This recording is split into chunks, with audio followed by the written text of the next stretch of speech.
Au début de l'histoire, on découvre un jeune Italien, Favi. Il vit avec sa famille, et a un frère et une sœur. Son frère s'appelle Daniel, et sa sœur Marchina. Son père s'appelle Kellerio, et sa mère Maria. Le père de Favi est un homme joyeux et bon.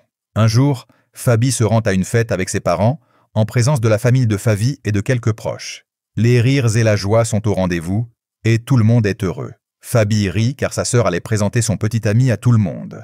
Après une longue attente, tout le monde découvre que le petit ami de cette fille est très laid. C'est un vieil homme qui s'appelle Ardo. De plus, il ne peut même pas parler. En fait, il utilise sa machine parlante pour parler, ce qui fait rire tout le monde. Ensuite, on voit tous ces gens se diriger vers une rivière et commencer à nager. On nous montre ensuite un bateau qui arrive, appartenant à des contrebandiers, et tous ces contrebandiers fuient la police. Ils finissent par échapper à la police. On voit maintenant Fabi rentrer chez lui. Il aperçoit alors les contrebandiers. Il en trouve un, Amanda. Comme Feto, il est un grand fan de Madonna. On nous montre ensuite que la femme de Feto, Patricia, n'a pas pu avoir d'enfant depuis longtemps. À cause de cela, elle est très bouleversée. Et c'est pourquoi elle se tourne vers Dieu et le prie pour qu'elle ait un enfant au plus vite. Car elle sent que Dieu l'écoute et exauce ses vœux. C'est pourquoi Patricia tombe enceinte ce soir. Elle en est très heureuse et va immédiatement le dire à son mari. Mais celui-ci pense que sa femme est peut-être devenue folle, ce qui explique leur dispute. Suite à cette dispute, Patricia fait une fausse couche, ce qui la perturbe profondément. Elle demande alors à son mari de l'interner dans un asile psychiatrique, ce qui lui vaut d'être internée. On nous montre ici que le frère de Favid était très intéressé par le métier d'acteur et qu'il se rend donc chez ses parents pour passer des auditions. Favi emmène également son frère avec lui, mais après l'audition, Marcino est refusé, ce qui le bouleverse profondément. Quelque temps plus tard, on apprend que Fabiola a une liaison avec quelqu'un d'autre.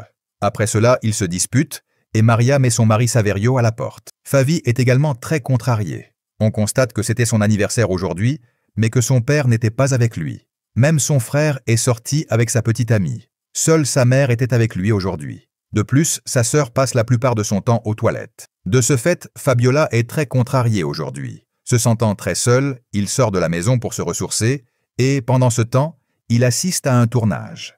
Voyant cela, fait rêver de devenir acteur. Il aperçoit alors une reine d'une grande beauté. Il souhaite lui parler, mais il n'y parvient pas malgré son instinct. Maria rappelle son mari à la maison, car leur relation s'est améliorée. Fabio est également ravi, et son père lui offre des billets pour le match de Madonna. Fabio va ensuite assister au match et y rencontre le même passeur, lui aussi grand fan de Madonna. Fabio lui parle alors de son mariage. Ils deviennent très amis.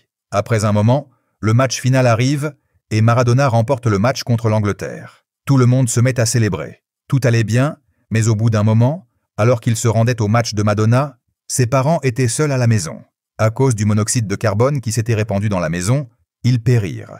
À sa sortie du match, il découvrit que sa maison avait pris feu et que ses parents étaient à l'hôpital. Il emmena immédiatement son frère Marquin à l'hôpital. Et, une fois sur place, il apprit que ses parents avaient été tués. Voyant cela, il fut profondément choqué. Il souhaitait les voir, mais les médecins refusèrent. Il se rendit ensuite à leurs funérailles. Ses proches vinrent le chercher et Alfred lui demanda où il était à ce moment-là. Il lui expliqua qu'il était allé voir le match ce jour-là.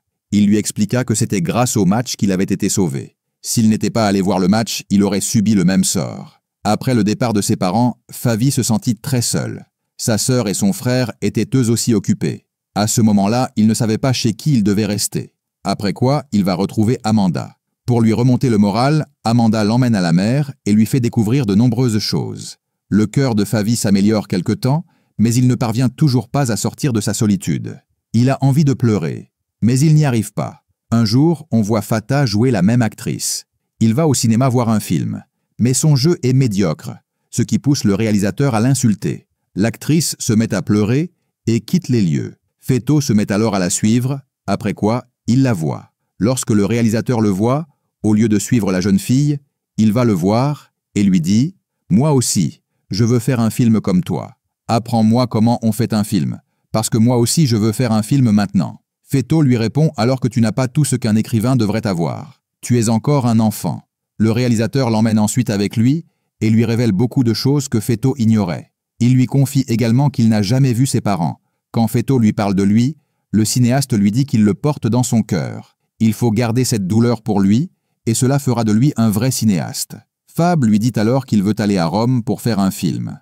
En réponse, le cinéaste Fatto lui dit qu'il devrait aller à Rome et qu'en attendant son retour, il devrait avoir la même douleur dans son cœur. Après cela, nous ferons un film ensemble. On voit ensuite que Fat décide d'aller à Rome, il rencontre son frère pour la dernière fois et va également rencontrer Patricia. À ce moment-là, Patricia est dans un asile psychiatrique. C'est pourquoi Favi s'y rend pour la rencontrer. Aujourd'hui, c'est la dernière rencontre de Favito avec Patricia. Après cela, Favito part pour Rome et commence ainsi à vivre sa vie d'une nouvelle manière. Cela montre que l'histoire se termine ici.